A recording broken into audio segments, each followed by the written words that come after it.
This is the Horse Radio Network. This is episode 412 of the Dressage Radio Show on the Horse Radio Network, brought to you by Total Saddle Fit, Kentucky Performance Products, and Fairfield in Lexington. Tonight we are going to deconstruct the movement of shoulder in with trainer, judge, Jaralyn Gibson Finn, and of course we have a great Total Saddle Fit trainer tip.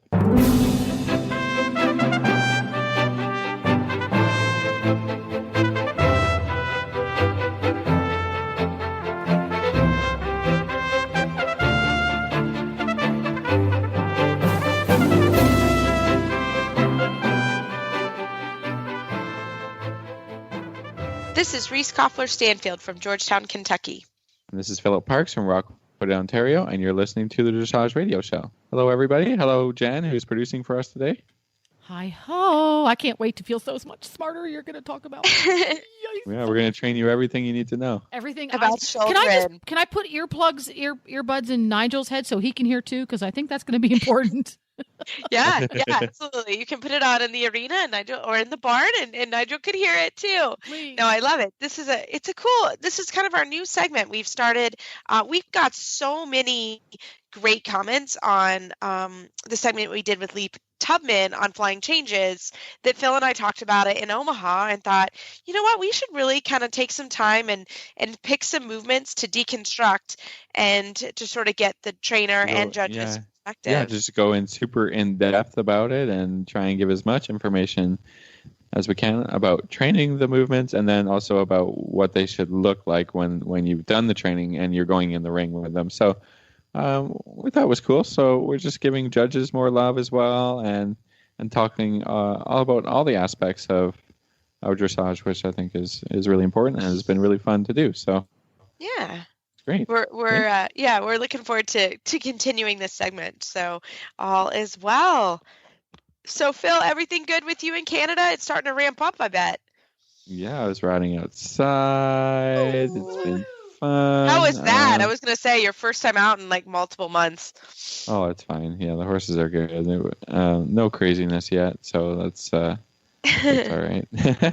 We're just, show time is within 4 weeks or so. And the other exciting thing is everybody knows that, if you don't know, a couple of weeks ago, actually now it's like 3 or 4 weeks ago, I was in Germany, and the horse will be arriving in a couple of weeks. So he's got his ticket booked, and yay! Yeah.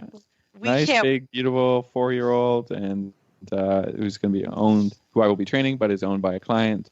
Once he gets his basics down, then she'll be riding him, and that'll be great. So really excited about that, and really happy. And it's another great thing about the summer. We get some horses to start. We're talking about training the 3-year-olds, so we're gonna they'll come in another month or two. I like it to be nice and warm when I start the crazy guys, So that's really fun. We got lots of great stuff going on. So my mood has changed a lot. You're not cranky, Phil. No. That is so exciting. We don't like cranky Phil. Cranky Phil takes a lot of vacations. Cranky Phil takes a ton of vacations in the winter. I understand. I'm not judging. No, then you're not as cranky. Oh, I love it. That's very, very cool. Very good. And we're continuing our showing. We go next weekend even. Start with the Young Rider selections. So right. Yep, we're looking forward to it. Mikey, follow me. He gets to go along everywhere. When I go, he goes. It's He's like a go-along guy. He's the go-along guy. He gets to go everywhere this year. If he wants to or not, he is going to go on. And I apologize, everybody. I have a little bit of a cold, so I'm sorry if I sound nasally, but getting over that. So, we're full speed ahead here, and it's been beautiful weather. We opened the doors to the indoor today, and so that was fun. The horses all loved it. They were like, oh, yes, this is so nice. They've been out, and the grass is so green, and it's been nice to sort of get home, and now everybody's settled and in routine, and it's all good. So, Perfect. I love it. Well, we have, because everyone is kind of getting ready for horse shows now, we have a great, great segment from Jaralyn Gibson Finn, and she will talk about shoulder in today. And I hope everybody's going to really enjoy this segment as much as we did. They had been together for years, since he was just a colt. When he got stubborn, she would gently coax him on. When he got scared, she would reassure him and stroke him gently on the neck. She spent hours building his confidence, his strength, his balance, teaching him to dance. Pirouette, passage, piaffe, the final salute. The crowd jumped to its feet and cheered. It was the moment they had spent a lifetime training for.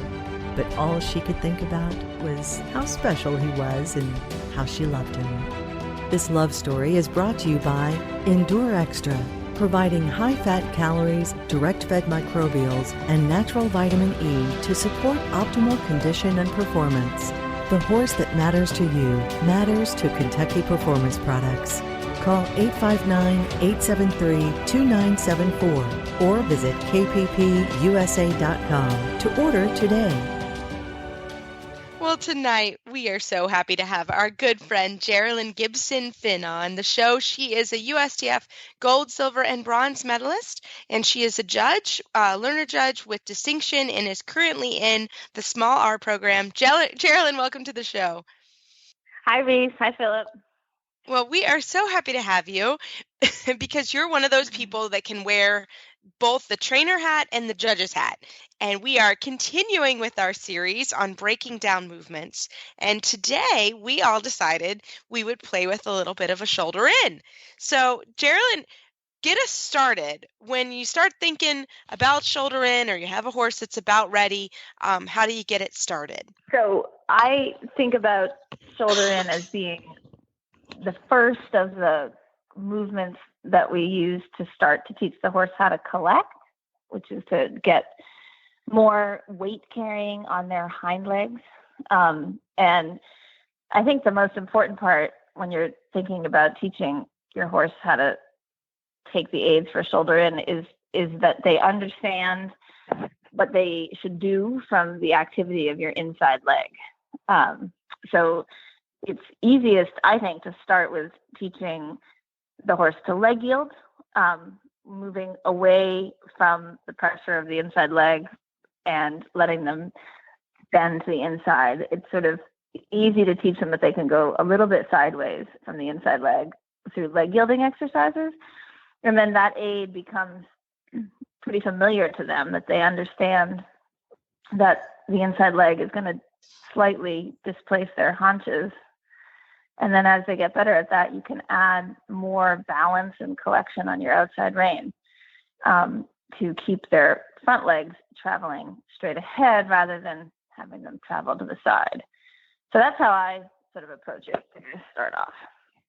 Yeah. So do you also, leg yield, turn on the forehand? Are those all things that you kind of would have as a precursor to starting with? Yeah, you and I both know this from our time with Mr. Schumacher. The turn on the forehand is his favorite a big part of this. Because it gives the horse the opportunity to really just think about getting the aid from the inside leg and moving their feet, and get the aid from the inside leg and move their feet sideways carefully over without any confusion as to how fast they're supposed to go or where they're supposed to bend or what have you. So yeah, starting with a turn on the forehand is a fabulous way to get the correct reaction from your inside leg. Teach them how to take their inside hind leg towards their midline or adduct their inside hind leg. I agree. Yeah. And so when do you start this? I mean, what age horse or level of training would you start to say, okay, this is kind of the time that I'm going to work on the shoulder in? I don't know. I kind of feel like, I'd be interested in what you guys think too, but I kind of feel like the more horses that you train, the more you realize doing this as early as possible is a really good idea. Yeah. Because it allows you to give the horse steering, some direction from your driving aids, and not just have to use your reins to get them to go where you want them to go. So I start teaching it pretty much as soon as I have the horse going under saddle, gently, like on a circle, just doing some yielding from the inside leg a little bit on the circle. And it's really sort of the first thing I do, I think, other than teaching them how to slow down. Yeah. I'm always starting with the inside leg. I don't know. What about you guys? Yeah, I mean, I'm glad you talked about that on a circle because, not a lot of people think about it this way, but if you can leg yield a little bit on a circle, you're already doing a shoulder in because you have control of the hind legs, you have the bend of the circle, and you have the horse pressing his hind leg on maybe even just, like you're saying with the youngest horses, just a very slightly, the hind legs very slightly on a bigger circle than the forelegs. That's shoulder in, right? Mm-hmm. I think people get a lot of that stuff confused when they try and take the horse, along the long side and you say shoulder in. Well, then they, try and go really sideways, or they try and bend too much, or they end up pulling the neck around. And all of these mistakes that you see are all in kind of a mental confusion about what we want to see with shoulder in. I mean, like you're saying, we just need to have just using your inside leg to increase the bend slightly, and activate the hind leg a little bit. That's shoulder in. So when we introduce it to the very young horses, it doesn't have to be so stressful, and it definitely doesn't have to be super sideways and crossing.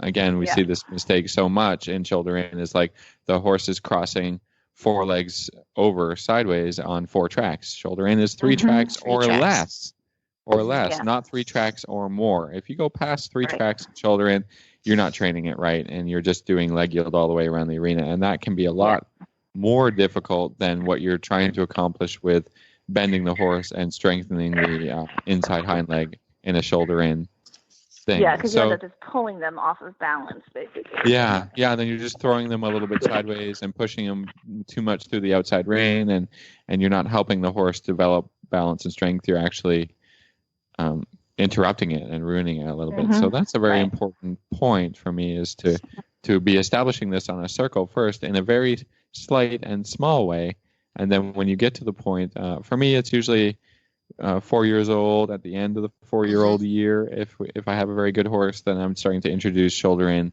down the wall, and down only two or 3 steps at a time. I start with a 15-meter circle, a little bit shoulder in down the wall, very slight angle, very slight bend, and then back to the circle, so the horse doesn't get tired or frustrated or feeling very sideways with the whole maneuver. Yeah, that's my approach. So that's that's what I do at home, and that's what I'm doing. Yeah. Kind of starting with the idea right now with the 4-year-olds. We just started riding them again, and we're getting them ready to learn some dressage stuff instead of just stop go, that kind of thing. So it's a super helpful exercise. Yeah. What you talk about with doing it with the 4-year-olds is an interesting way of also introducing it to the inexperienced rider. Which is that when you teach them that when a rider learns that a shoulder in is basically the feeling you have just as you start a circle, except for that you carry it down the long side. I think that's one of those important learning points about what is a shoulder in, or where does it happen. It's as if you are just about to start a circle, and then you're able to keep that bend and the forward motion from your inside leg. And that's a big part. I think I probably end up teaching more riders shoulder in than I have the opportunity to teach a handful of young horses every year. And that's always a big technique that I use, is to have them start a circle and then keep the horse going a little bit straighter from the inside leg. And how else, Jaralyn, what other things when you're teaching shoulder in do you do with your students? I like to give for the horse's sake, I like to try to teach my students a very consistent pattern of the technique of their aids, like what they physically do with their body, to try to teach them to do the same thing with their body every time they think about asking for a shoulder in. And for me, the big issues with shoulder in are when people almost basically try too hard and they end up using the reins too much, the horse loses its forward energy, or it gets overbent, or they are kicking so much that they lose their position of sitting on their inside seat bone. They end up pushing themselves to the outside, etc. So I have 3 things I tell my students to think about doing, just to give the horses a really consistent experience. When they come out of the corner and they head down the long side, I have them continue to turn just a little bit by keeping their inside hand a little bit wide, a little bit of a leading rein, not a backwards rein. And the second thing I tell them to do is to a little bit lean back on their inside shoulder. So they're almost a little bit doing shoulder in themselves, just a tiny little bit, like they're bringing their outside shoulders a tiny bit around. It lets them really sit on their inside seat bone and lets them drive in with their inside seat bone. And then the third thing is to keep your inner leg at the girth and keep it active, because that's what's going to direct the horse to stay on the line and not just turn onto the circle. So it's those 3 points, kind of like a flashcard. Like when I say shoulder in, I want my students to think I bring both reins actually come a little bit to the inside. So the outer rein lays against the neck of the horse without crossing over, which kind of gives them the feeling of pushing. And the inside rein goes a little bit wide. So both reins shift a little bit to the inside. Lean back and sit on your inside seat bone, and then activate the horse with the inside leg at the girth. So like 1, 2, 3, 1, 2, 3. And so I usually just have people practice those physical actions before they pay any attention to what's happening with their horse. And if they're lucky enough to be on like one of my schoolmaster horses, then they look up in the mirror and they realize they're doing shoulder in. Yeah, no, I think that's a really good way to think about it. And the only thing that I would even say is just open that inside shoulder a little bit. Because I always like to think that my shoulder's sort of parallel to where the horse's shoulder is going to be. Yeah, that's my what I was shoulders trying and to hips. describe. Like exactly, like you little bit turn. Like you're talking about bringing your inside shoulder a little bit back, right? So what you mean by open yeah. it, like So I think bring it back in the direct. Yeah, that's exactly that's my second. Yeah, I agree totally. No, and then the horses tend to follow that body language, and it's easy for them. I also think it's a really important point to try to teach people that the goal of shoulder in, like, is that once you've turned, you can use your inside rein a little bit to turn the horse's front legs a little bit off the line to get them onto 3 tracks. But then you need to keep the line with the driving aid of your seat bone and your leg and the balance of your outside rein. The horse should be like pushing into your outside rein, and that I always want to be able to see my upper level students that they can put their inside hand forward in the shoulder in, and the position of the horse doesn't change. Like if you have to hang on your inside rein to keep the shoulder in, then you don't have it right. It's not working. Yeah. It's not working. That's a good test too, just to see, can you float your inside hand a little bit forward, and is the horse actually on the outside rein? I think that's the time where people like to have a little bit of a, if there's going to be a fault, the outside rein is going to be on a loop almost. And then you know for sure that the horse isn't actually driving under and going to the outside rein. Pushing to the outside rein. Yeah, I was just going to add a couple of things to that, is to pay attention to where you're looking a little bit in the beginning, because you have to be looking across the arena, because that's your goal and destination. And just to draw attention to the thing that Jaralyn said, is an active inside leg, because I see way too many people just plant their inside leg on the horse's side and push and push and hold that leg on. And then that's not going to work either, because the horses, when you do that, actually sit against that inside leg even more. So again, you have to put it on, and then you have to take it off almost with every step to refresh the idea that you're using that leg in coordination with the inside hind leg, hopefully, if you're good with your balance and your coordination, that every step is a refresh of that hind leg coming up and under and over, up and under and over, and there has to be a release of the pressure with every step as well. And then one extra thing that I would add, an exercise that I add to help people with the idea of going forward, is to come out of the corner, do a few steps of shoulder in, or your attempt at shoulder in, and then ride forward across the arena like you're going across the diagonal, and then try and ride a few steps of shoulder in on the quarter line, so that you refresh your inside aids to press down the wall again, and then to go across the arena again. And if you have a really big arena, this is helpful. But if it's a smaller one, you don't have to go all the way across the diagonal. But as you cross each quarter line, as you make your way across the diagonal and down the arena, you can refresh that. So the horse isn't being driven sideways into the wall, because what you can end up with is horses just magnetized toward the wall with the hind legs and the shoulders.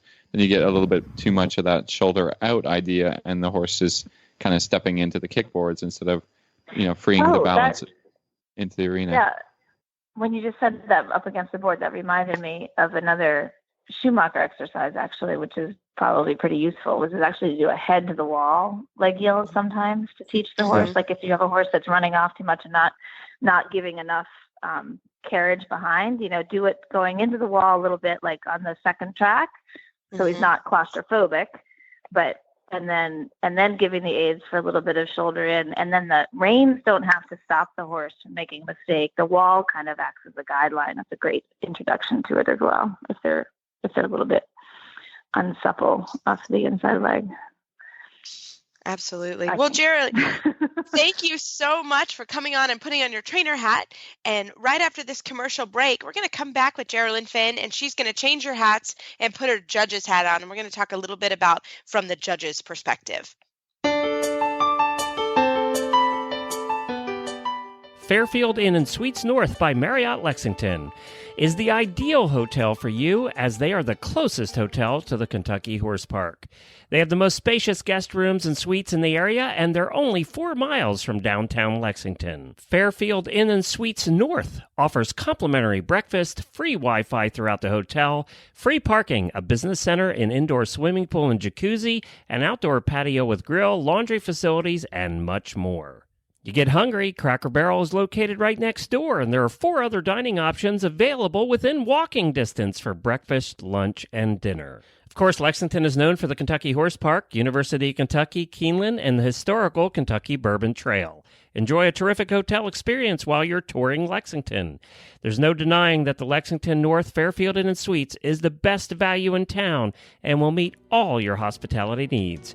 Just Google Fairfield Inn North Lexington and make your reservations today. Well, we are back with Jaralyn Finn of Finesse Dressage, and she's changed to her judge's hat. Jaralyn, welcome back to the show. Hi, Reese. Hi, Philip. Thanks. Glad to be here. So you are currently in the small art program, right? So you are That's right. getting this hammered in from the judge's perspective. So let's get into it. We first see shoulder in when in the test. In second level, it's the first lateral movement introduced to sort of start to show collection in second level. So you see it in second level test 1. In fact, it's sort of the only lateral movement in second level test 1. And so what are you looking for when it's first introduced in second level? Yeah, so I think in general, second level is one of those, it's a little bit of a nightmare for people that are approaching it the first time, because the standard is significantly higher than first level and training level, because your horse is now supposed to start to have a level or uphill balance, and so beginning of actually being collected. So shoulder in is technically always done in a collected trot, and it's what you're looking for with, I think at second level test 1 and in second level in general, you're looking for the horse and rider to show the essence of a shoulder in, but you're probably, as a judge, also trying really hard to make sure that in an effort to get something that looks like a shoulder in, the rider isn't messing up the basics of the horse, which means that just because you need a little bit sideways and you need 3 tracks, you don't want to make your horse lose its impulsion, is the most important basic there. And because you're now using the reins to displace the front end a little bit, you also are looking as a judge to see that they're not harassing their horse too much in the contact. Yeah. So at the lower level, you're really looking to defend the basics, like that the horse has a nice impulsion that doesn't get disrupted because of the lateral exercises, and that the connection is still harmonious, and the horse is accepting the bit and it's on the bit, and that the rider doesn't screw up the comfort and the connection that the horse has in the front because they're doing the shoulder in. And then you want to make sure you see sort of 3 tracks, that it's clear that the shoulders are a little bit on the inside. And so if you have impulsion and the horse is well connected and you've achieved the outside front leg to be on the middle track, chances are you're probably, and the horse is on the bit, you're probably at a 7. And then I think that the big mistakes are also that sometimes people just take the horse's neck way too hard to the inside, thinking they're getting the front end to move over, and they're just bending the horse at the base of the neck. So that's a big problem that you see at the beginning of mostly with the riders that are learning how to do second level, not so much if you have a good rider and a younger horse. But in any case, that's a really common fault. What would the score be sort of for the neck in, which is a common? So, I mean, so when you're judging it from the front, one of the guidelines that I use is that if you look at the front of the horse while they're in a shoulder, or look at the front of the horse doing nothing, then the horse's face is going to be centered on its chest. And then when you are asking for a bending exercise or flexion, something that has, particular amount of flexion, like a shoulder in or even a leg yield or whatever, I want to make sure that the bending of the rider, of the horse, the flexion of the horse, doesn't take the horse's face past the line of the inside shoulder. So like if you drew a line straight up from the horse's inside shoulder, you don't want to see the horse's face pulled to the inside of that line. And so that's sort of one of my guidelines. And if it's dramatically pulled to the inside, but the horse still has a lively impulsion, the horse isn't pissed off in the bridle. Sorry if that's not appropriate. If the horse isn't upset with the contact, then, and it's still a shoulder in on 3 tracks, then it can be a 6. It really depends on the degree of disruption that the overflexion is causing, if that makes some sense. You know what I mean? And sometimes people just get the neck and the feet don't do anything different. And then that's not going to be more than a 5 for sure, if not lower. Does that make sense? Yeah, So I think that's good description. That's great. I like the shoulder line description, so that the nose comes away from the center line of the horse's chest, but not further than it. So I think we can all visualize that and have a good idea about how much bend we're talking about. And I think and for then me, you have when like I a watch problem the of shoulder in. Yeah, sorry. Yeah. What was that? No, I was going to talk a little bit about the 4 tracks versus overflex. Yes. Yes. Yeah, go ahead. That's perfect. That's still not going to be an 8. You know what I mean? But if it's a happy horse with good impulsion and it stays happily on the bit, and you've made a mistake of having 4 tracks, you're still not.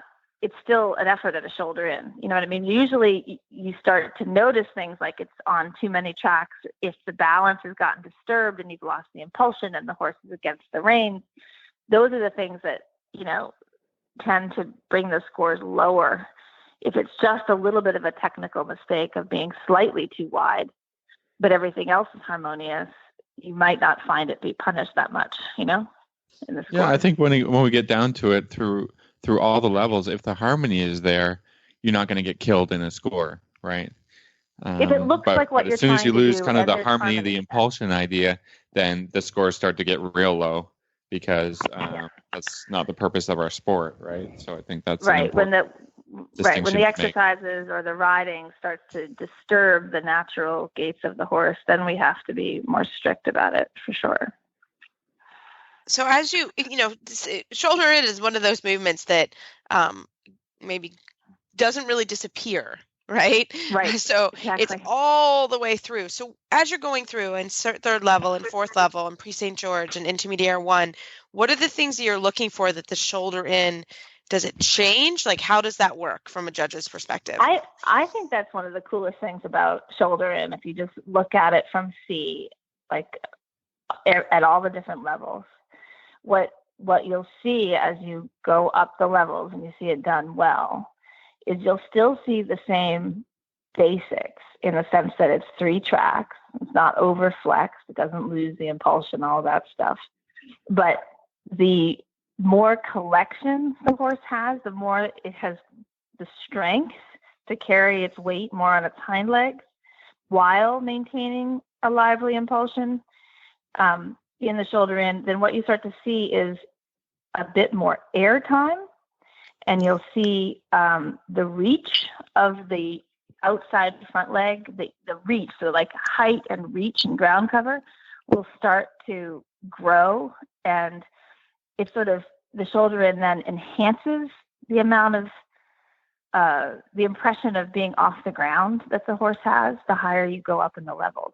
So they go from maybe being a little bit flat and that's sort of okay at second level, to having much more, they're not just level in their balance at Pre-St. George. They're uphill. Their shoulders are lighter, which means when you turn them into a shoulder in, that front outside leg can really get expressive.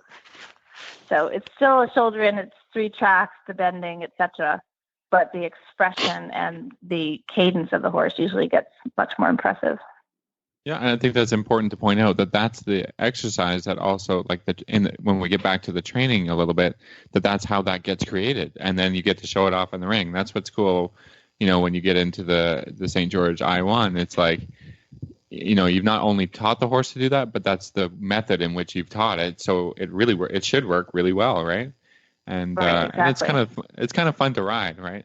In second level, it's not all that fun to ride because the horse isn't all that sure. Is second level really that fun to ride? I mean, No, second level is a hard level to ride. Every time, yeah.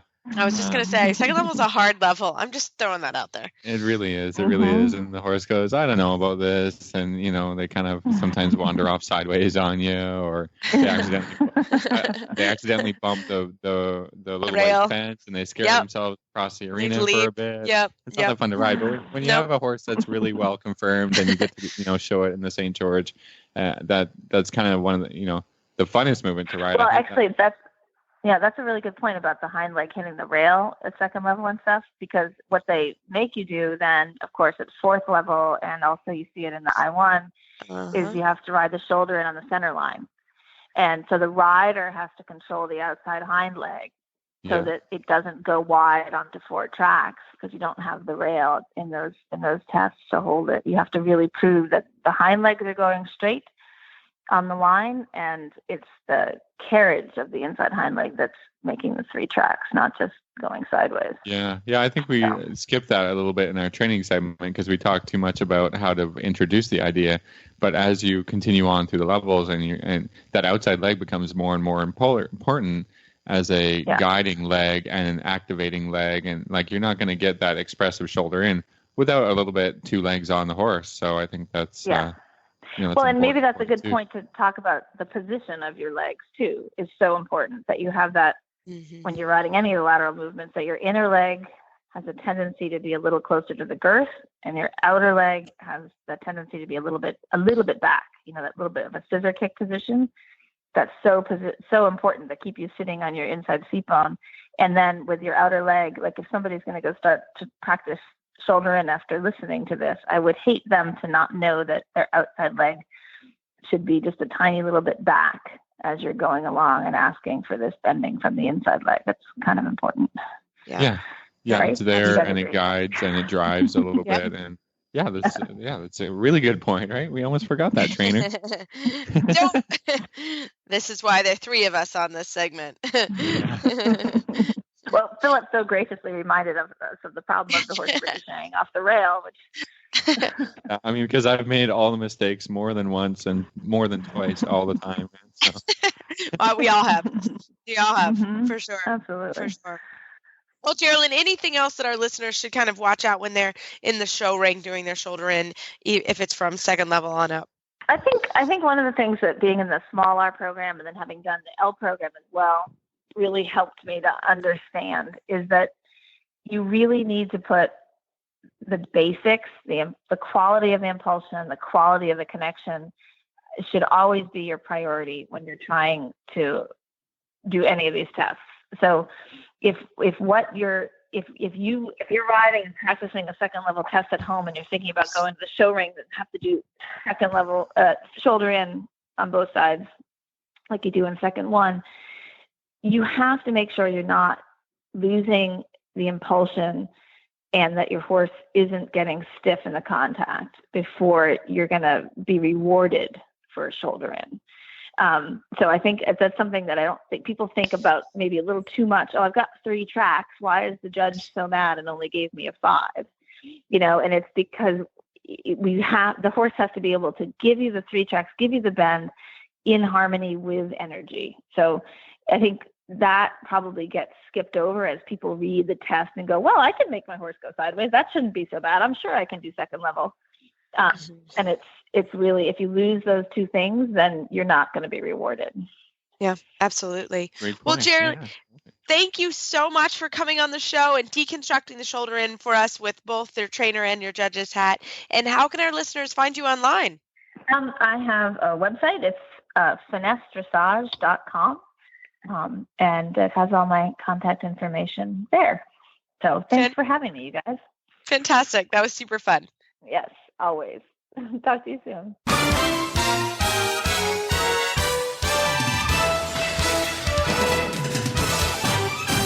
This week's dressage training tip is brought to you by Total Saddle Fit, home of the shoulder relief girth at TotalSaddleFit.com. Well, Jen, you're always awesome with our listener emails and questions and Facebook shout outs.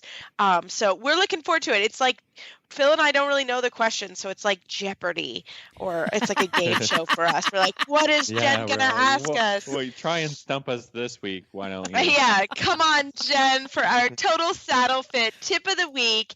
Jen, what's our question from a listener? This is my horse needs impulsion for 200, please. Yeah.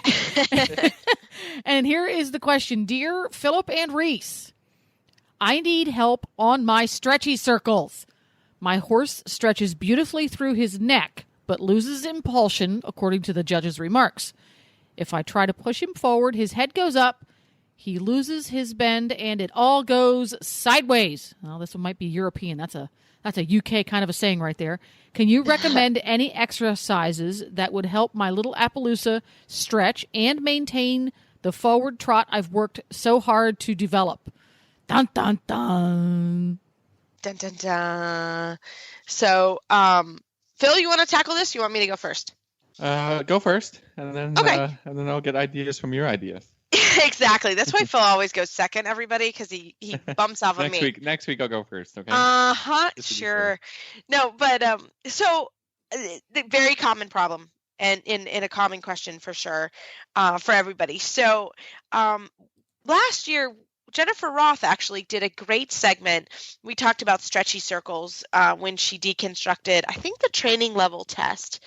And I actually, the good part about Phil and I doing this show every week is we also get to learn new things. And one of the things that I loved and I instantly started using with my teaching when teaching the stretchy circle is to think about the stretchy circle in 4 different parts. I think a lot of times people start the stretchy circle and sort of, lengthen the reins, say a little prayer, and hope the horse puts their head down and hope, can't wait to get to the end of the circle. Well, and like I said, I'd love to take this as my own idea, but it wasn't. So Jennifer was talking about, as you're on a 20-meter circle, think of that circle in 4 different sections, 4 different quadrants. And in the middle of each quadrant, you have to sort of reestablish some bend and reestablish some energy. So let's say, think about from, the circle has 4 circle points, and in between each one of those is sort of the quadrant. So 4 times in a stretchy circle, you're going to actually supple the horse on the inside rein, even in a longer frame. Put on your inside leg, connect them a little bit more to the outside rein, and that would be a great time to ask to keep the energy and the impulsion there. So again, you're sort of talking to the horse or reestablishing some communication as you go through the stretchy circle. And then I also like to think that when you do the stretchy circle, that the horse's nose is at least to the point of their shoulder. And I think that that's a pretty good visual. It has to be there. So as you go through the stretchy circle, at least 4 times, it doesn't mean you can't do it 8 times or more if you need it, just to put your inside leg on and reestablish the bend as the horse goes on the circle. So I think that will really help you with keeping the forward and keeping the engagement and keeping the push. Phil, you're up. All right. I like to look at this problem as a connection issue.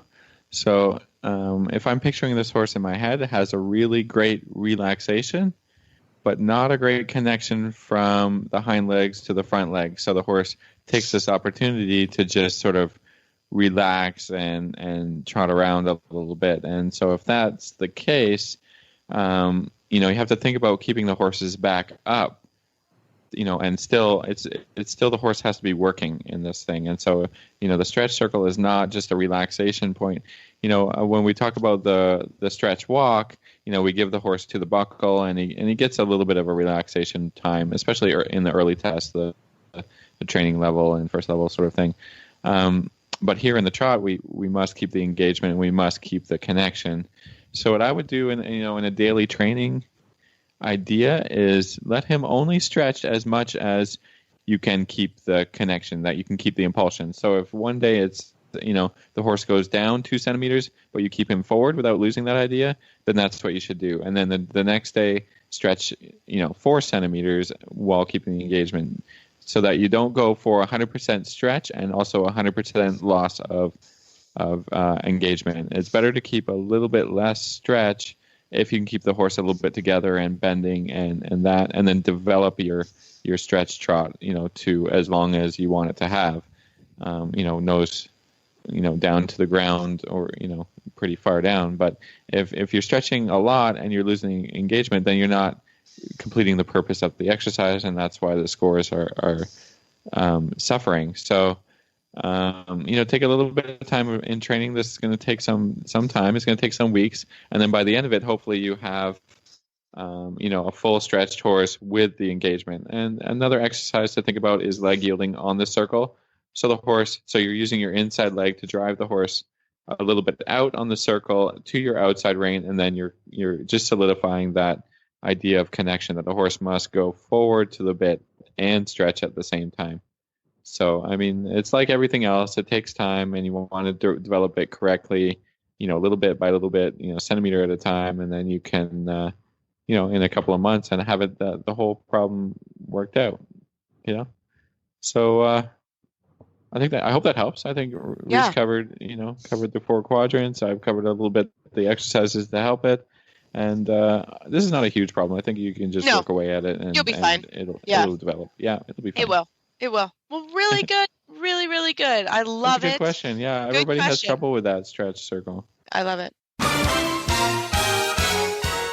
This tip was brought to you by Total Saddle Fit, the shoulder relief girth that Reese and Philip both love. And here's why. The saddle fit solution you have been waiting for is finally here. TotalSaddleFit.com is proud to introduce the Shoulder Relief Girth. This strategically shaped girth actually moves the girth line of your saddle back over 1 inch, thereby freeing your horse's shoulders from the saddle. Traditional girths pull saddles up against a horse's shoulders and often over the top of the shoulders. The Shoulder Relief Girth's recessed ends allow for the billets to buckle into the girth farther back to give your horse unparalleled freedom of motion. We are so certain that your saddle will fit better and your horse will be more comfortable that for a limited time we are offering a 30-day, 110% money-back guarantee. If you are not totally satisfied with your Shoulder Relief Girth, send it back for a full refund plus 10% of the purchase price. Don't wait. Order now for the best saddle fit solution available. At TotalSaddleFit.com. Visit TotalSaddleFit.com. Well, Phil, we are super lucky. We got a Facebook message that you wanted to read tonight. Well, a little while back, we talked about judges' comments, and we wanted people to send in their judges' comments. And then we got one, which is great. And then we kind of forgot about it. Because I think that, well, we got busy. That happens at the end of the month, like when we got busy. Get the off week, and then anyways, it's our fault. But we got it here, so I'm gonna read this from our Facebook messages about a judge's comment from a show. This person wrote a 3rd level test last summer in front of a very well known and highly regarded judge. It was on a relatively new horse, and in retrospect, had no business being in the ring. Unbeknownst to her, the horse was a bit barn sour, and over time he saw an opening in the gate of the ring, thought she would head back to the barn. At when I was going to do my rein back, my horse started to go up on his hind legs a little bit. It sounds a little scary. I was like, this isn't good. All right, not a serious rear, mind you, but his forelegs were off the ground for a period of time. The judge at C remarked on my test sheet, the Levad at A was late. Despite the disappointing test result, I came home from the show with a smile recalling that one moment and remark. We've all had tests like that. It helps to laugh at our mistakes. Many thanks to that judge. So sometimes the judges do have a bit of humor, right? Yeah, I love it. The Lavad. Yes. Unintentional Lavad. Whoops. We've all had that happen. Yeah. That's great. Well, on that note, everybody, you can find our show notes and links to today's guest on our website, dressageradio.com. Like us on Facebook, just search Dressage Radio Show. Follow us on Twitter at Horse Radio. My website is maplecrestfarmky.com, and my email is reese@horseradionetwork.com. You can find me best on Facebook, or my email is philip@horseradionetwork.com. I'd like to thank our sponsors this week for allowing us to put on a good show. And don't forget to check out all the other shows on the Horse Radio Network at horseradionetwork.com. Everybody, keep your heels down and your shoulders back, and we'll talk to you next week.